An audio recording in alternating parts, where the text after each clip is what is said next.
guys, hindi nagche-check na ating mga costume and hindi nag-upgrade, okay? So gawin natin, punta tayo sa 3 lines and then punta tayo sa costume. And yes, wala pa tayong legendary dito. Ang meron lang ako dito is sapatos. No, sapatos lang yung meron ako dito guys na legendary, dalawa pa. No, yan yung masaklap. Pero dito meron nga tayong heroic or epic. Pwede naman yan kasi malaki naman yung bigay na stats niyan. So kung wala ka pang costume, ayan, makukuha mo naman ito sa mga events. Meron tayong mga summoning ticket dito guys na makukuha sa event, mga login event, per week login event, ayan, sa may mga playtime. Dito sa exchange event, ayan, pwede kayo makukuha dito. Kailangan nyo lang dito ng lucky gold coins, 1,000. And then dito sa level achievement. Pag may ticket na kayo, summon kayo, punta na kayo dito sa may katabi ng check na icon, okay? And then dito, magsaman kayo guys and magaganda yung mga bagong labas ngayon, ano. Meron siyang time limit pero goods naman na yan kung ano yung makuha natin. Eh ganun talaga, kung malas tayo sa pagkuha, malas talaga tayo dyan guys. Okay? And ang maganda dito tips guys is kailangan nakasamon times 10 ka para mas higher yung chance na makuha mo. So sampulan natin guys, okay? Sampulan natin ng 10 ticket.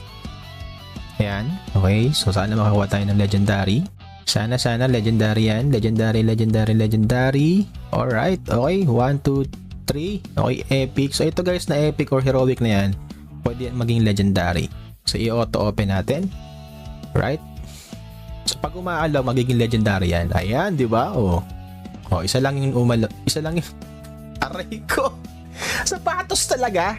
Lagi sapatos yung binibigay sa atin. Ano ba naman yan? Grabe. Ano yan? Ano ba naman yan? Oh.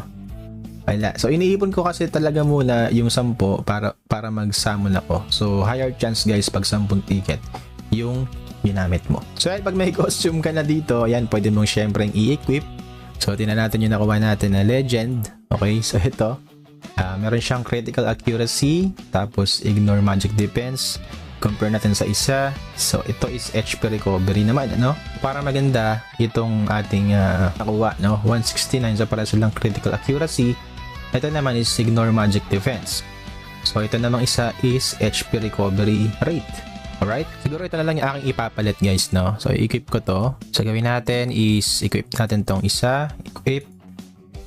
Yan, equip. So, kailangan i-read mo yung info, no, bago nyo isuot. Syempre, mas maganda match dun sa character ninyo.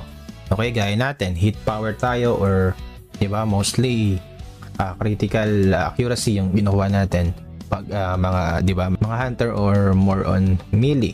So, yung iba kasi din is ang ginagawa pag magic power yung kailangan. Okay, so dapat nakamatch dun sa inyong character. So, babasahin nyo muna yung information, guys. Okay, so dyan naman yung mga information, yung stats, ayan, makikita nyo dito kung ilan yung ibibigay sa inyo. And yes, pag in-scroll down mo dito guys, makikita nyo, pag kumpleto yung set nyo dito, may another stats pa kayong pwedeng makuha. Okay, so gaya nito, meron tayong, ayun, ang daming stats na makukuha dito. So, pag nakompleto nyo yan, ito yung maganda kasi madadagdagan yung combat power ninyo. Mas madadagdagan pag kumpleto yung set, and then pag na-appraise ninyo, ito na yung susunod na tips natin. So, appraisal. So, halimbawa, ito yung ating sinelect, yung ating elegance costume. So, gagawin mo lang is i-appraise mo. Meron tayong ticket dito na kailangan. Okay, so make sure lang na i-take note nyo to. Nakakuha din to sa mga events and mostly sa mga mission. Okay, kailangan gawin nyo to. Kailangan meron kanyan bago kayo mag-appraise. Okay, so kung sasample na natin, click lang natin siya appraise, and then ayun, magkakaroon tayo ng another stats dito. Okay, so ayan, may physical defense, may physical damage resistance, magic damage resistance, penetration, tapos meron pang magic damage resistance. So maganda yung nakuha natin kasi kulay dilaw. Okay, so maganda, may red din para mas malakas yung bigay sa ating combat power. Pero ito nga, goods na to sa atin, madadagdagan yung stats natin and also yung ating combat power. So yan, yun yung ating appraisal. So dapat alamin nyo yan kung wala pa kayong appraisal sa inyong set. Kung complete na yung set ninyo, make sure ina-appraise nyo siya. And then next is yung ating enhancement. So halimbawa nga ito yung ating item. So sa pag-enhance naman, syempre, ayun, pag-upgrade ng ating item. Okay? So pag na-upgrade nyo siya, meron ko yung kailangan na ito, gaya na to. Kailangan nyo po ng materials. Kung wala kayong materials guys, hindi nyo ma-upgrade yan. And yeah, may plus yan syempre. Yung critical accuracy ninyo, madadagdagan. Pati yung ignore magic defense. So So, importante mag-enhance ng mga costume. So, imagine nyo pag nakakuha kayo ng mga legendary dito tapos na-appraise nyo guys, mas malaki yung bigay na stats at combat power. Pati dito sa ating full costume. Okay, wala pa kasi ako nun. So, heroic pa lang or epic. So, i-goal nyo makakuha kayo ng legendary, lalo na sa season 2. Tapos dito naman, meron tayong combination, no? Combine or synthesize. So, gagawin natin, ayan, please select the costume to combine. The success rate is 100%. So, gawin natin, ito halimbawa, magkaparehas, ito, tsaka ito. Ayan. Combine by consuming an identical item with the same enhancement level. So, pag kinonbine nyo siya, ang mangyari, ito, madadagdagan yung stats niya. So, pag same siya, ibig sabihin, madadagdagan yung stats natin. Okay? So, ayan. Try natin. 10,000 gold yung kailangan niya dito or segel. So, click nyo lang siya. Combine. And, ayun. Okay, plus 1 din siya, guys. So, parang nag-plus lang siya. Parang nag-enhance lang siya, guys. Alright? Pero, yes, yung ating stats madadagdagan. And then, pag sinuot mo nga to, mas madadagdagan pa yung combat power ninyo. Then, may isa pang combine. Okay, dito naman, guys, ang maganda dito is kung pare-parehas, no, na epic or heroic yung meron ka, pwede mo siyang synthesize at kung maging successful, pwede siyang maging legendary.